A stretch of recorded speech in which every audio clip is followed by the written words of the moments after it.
Hello,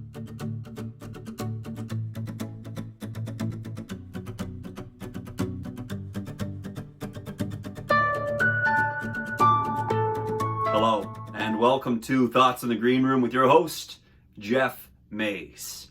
This week on the Green Room, I'm talking about acting agents and acting coaches. Now, I have a belief that all agents and coaches are excellent at what they do.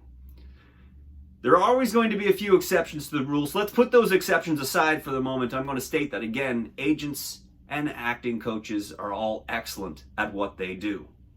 That said, I also believe that there is a great misconception for the majority that most agents and most acting coaches are actually a hindrance to the career and they are useless participants in that career.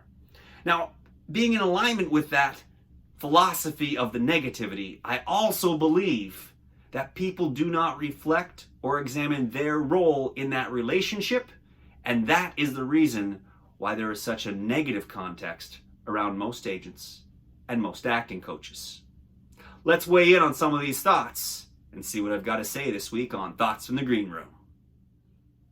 Okay, to start this episode off, I send out a great big thank you to Terry Ritter at Ritter Talent Agency, my agent, and my two acting coaches, Ingrid Hart and Howard Fine.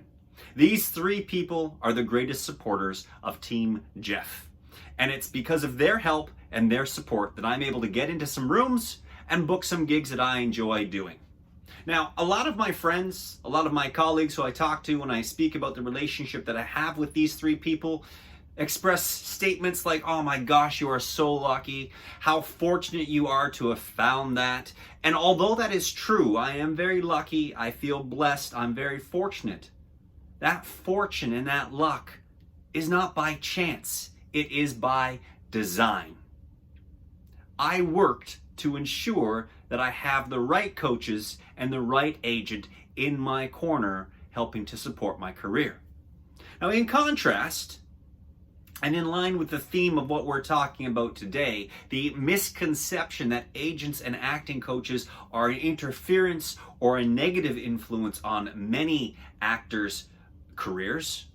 In contrast to my experience, what I hear often is the dialogue of, "Oh my God, my agent is garbage. They can't get me in a room. My agent's not doing enough for me. My agent is not," fill in the blank. "Oh, I can't believe I'm taking this class. This coach knows nothing. They're lost. They don't know how to communicate. They're not giving me anything new," fill in the blank. It's all negativity. And I'll be honest, ladies and gentlemen, I fed into that negativity at one point. I went through a number of agents. I've gone through a number of coaches, and all of those past coaches, unfortunately, have heard or have been spoken about negatively by me at one point or another. Now, this doesn't mean that those people that I've worked with in the past are bad. It doesn't mean that they are bad at their job or useless. It just means they didn't work for me. And what I want to bring to light is something that I've only recently realized about the fortune which I manufactured for myself. And the first thing is, when I say that person over there is the reason why I'm not getting what I want, I give up all my power. When you say your agent isn't doing what you want, you give up all your power and put all the control for your desires, your dreams, your hopes, for the thing you want to do the most in the world outside of yourself, and you put it on them. This misconception of where the power lies is unfortunately the primary reason why agents and coaches get such a bad rap from actors and artists. It's not the agent's fault. It's not the coach's fault. It is our responsibility as artists to take what they offer us, make the most of it, and bring it to fruition with our talents. This is a bit of a twisted thought for most people, but I want to break this down a little bit further. When we think about an agent or we think about a coach, what they do for us is a service. And when a service is provided, for the most part, we as people take the service and walk away without thought. Think about a server in a restaurant. You go in, you sit down, a server comes, you say, please bring me some food. They bring you some food. You eat the food, you put money on the table, you leave. Outside of some casual conversation, there's no real interaction there, but there is an expectation that you will get what you want. Now, when we go to an acting agent, we have an expectation that they will get us what we want, and the result of that interaction means we succeed. We go to an acting coach for the service of coaching, and we expect to get what we want, and the result is our success. Now, what we never consider is our role within that service. I bring it back to the waiter. If that waiter brings you the wrong plate of food, if you ordered a burger and they brought you spaghetti, you look at the server and you say, hey, I asked for a burger, please bring me a burger. So they take that spaghetti away and they come back with your burger. What I'm getting at there, it's a two-way street of communication. We are not outside of the service. We are part of the circle of the service. We ask for what we want from the server. The server brings us the plate of appropriate food.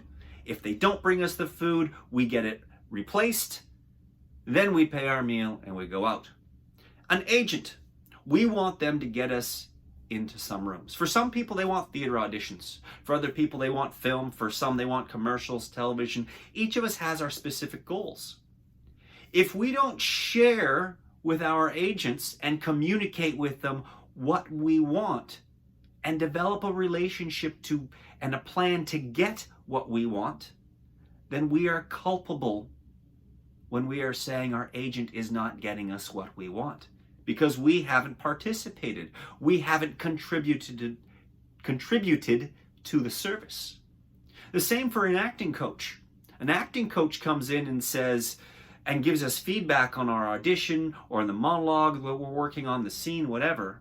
But if we don't have goals and outcomes for what we desire within that coaching process, we're not going to get what we want. This lack of self-reflection puts a bad name or gives a bad rap to an entire section of our industry.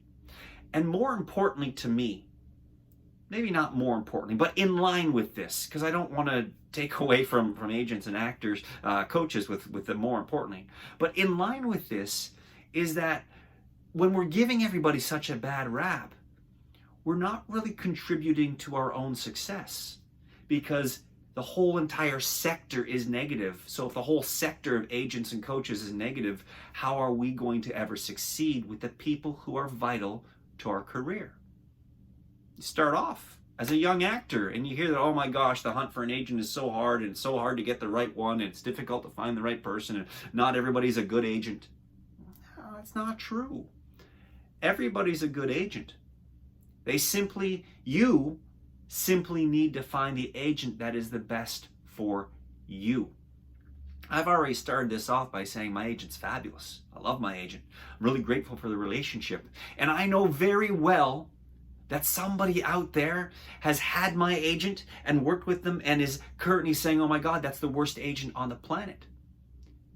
The reason why is because those two people weren't working together in the right way. They weren't communicating in a way that was effective. Just like my acting coaches. My acting coaches are fabulous, but I know people who have worked with my coaches who would say, oh my God, they're the worst, because they weren't the right person for them. When we go into that restaurant and we order the burger, but we get the spaghetti, we communicate and we work with the server to achieve the common goal of the food desired. This process works time and time and time again. When we go into the agents and the coaches, we have an expectation of our success, and when we don't receive the success we want, we blame it on them, we lose our power, and we put a negativity out, not only about them, but about that sector of the industry. And it's not fair. Ladies and gentlemen, specifically the actors out there, I encourage you to, one, take control, take back your power, and make sure that you know what you want to get out of the service when you seek your agent or your acting coach. When you do not get that service, talk to those people about what you want and find out if those goals that they have are in line with your goals. And if they're not in line with you or they can't achieve the goals for you, it doesn't make them bad. It just makes them not right for you. Move on and find someone who is right for you, who can help you succeed at your specific goals, your specific desires. And stop saying somebody else is ruining your career, because they're not. It's up to you to communicate and work with them and the service they provide to achieve your success. Those are your thoughts from the green room, and I'm your host, Geoff Mays. We'll see you in a few weeks.